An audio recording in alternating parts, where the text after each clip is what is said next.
대목이고요. 자, 유가가 다소 문제의 소지가 있습니다. WTI 가격이 간밤에 무려 4.66%나 초급등을 합니다. 47.62달러 수준으로까지 올라갔다는 건데 나흘 연속 올라갔고요. 나흘간 상승한 폭을 합계하면 무려 10%가 넘어간다는 거죠. 10.1%나 됩니다. 그 전에는 한 닷새간 빠지면서 10%가량 폭락을 했다가 바로 곧바로 V자로 꺾어서 그 반도 10%를 급등하는 마치 도깨비 시장 같은 유가를 보였다는 것이죠. 도대체 그 향방을 가늠할 수가 없다는 건데요. 그 전망 또한 각 기관별로 극명하게 이제 엇갈리고 있는 그런 상황입니다. 섣불리 유가를 전망하게 겁날 정도로까지 변화가 극심하다는 것이죠. 자, 간밤에 EIA 미국의 에너지 정보청입니다. 원래는 목요일 날 그 전주에 현지 날짜 수요일 날 현재 그 전주에 원유 재고를 발표하는데요. 월요일 날 휴일이었기 때문에 하루 늦춰서 발표를 했습니다. 놀라운 수치가 나왔죠. 1,450만 배럴이 감소했다는 겁니다. 이런 식으로 감소한 적은 최근에 본 적이 없습니다. 17년 만에 최대폭으로 감소가 됐다는 건데요. 아마 계절적으로 갑자기 수요가 몰려서 그랬던 것으로 판단이 되는, 일시적인 것인지 구조적인 것인지는 한 번 갖고서는 알 수가 없는데 어쨌든 그 폭은 상당하다는 것이죠. 바로 이것 때문에 급등을 했다는 것이고요. 사실은 이 내용이 더 큰 의미가 있다 이렇게 판단되는 것은 중국입니다. 중국의 지난 8월 달에 원유 수요가 모처럼 말해 25% 증가했다는 보도가 나왔습니다.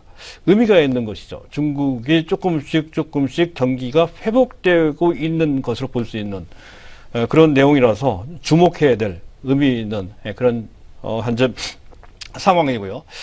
그리고 또 그 외에 멕시코 말의 허리케인 때문에 생산시설이 잘 가동이 안 됐습니다. 해서 공급에 차질이 좀 있었기 때문에 그래서 유가가 급등을 했다 하는 건데요. 하지만 앞에서 말씀을 드렸듯이 유가 전망, 즉 향후 50달러 정도가 적당하다고 보이는데요. 그 상태, 그런 정도 수준에서 안착할 수 있을지 여부는 대단히 불투명하다는 건데요.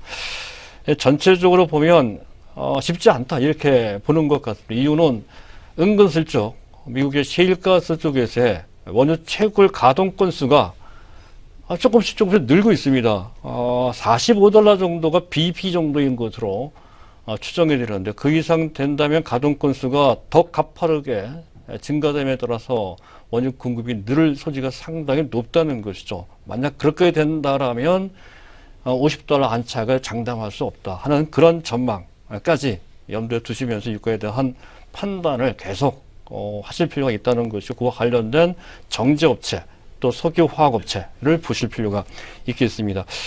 자, 또 한 가지 오늘 이슈는 오늘 금토일가 있었죠. 예상대로 금리가 동결됐고요. 시장에 미치는 영향은 뭐 거의 없었습니다. 중국의 물가 지수가 발표가 됐습니다. 이것이 중요합니다. 8월달 중국의 소비자 물가 지수는 1.3%입니다. 금년 들어 최저치죠.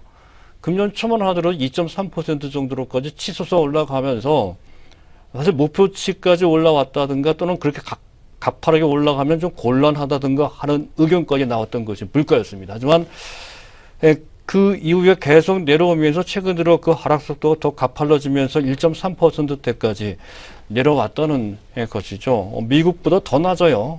그런 정도로까지 일단 물가 부담은 덜었다는 건데 자칫 잘못하면 현재 중국도 디플레이션 상태로 빠지는 것이 아니냐 할 정도로까지 물가가 낮습니다. 그 점은 경계를 해야 되고요. 또 한 가지는 사실은 보다 중요한 것은 PPI, 즉 생산자 물가 지수입니다.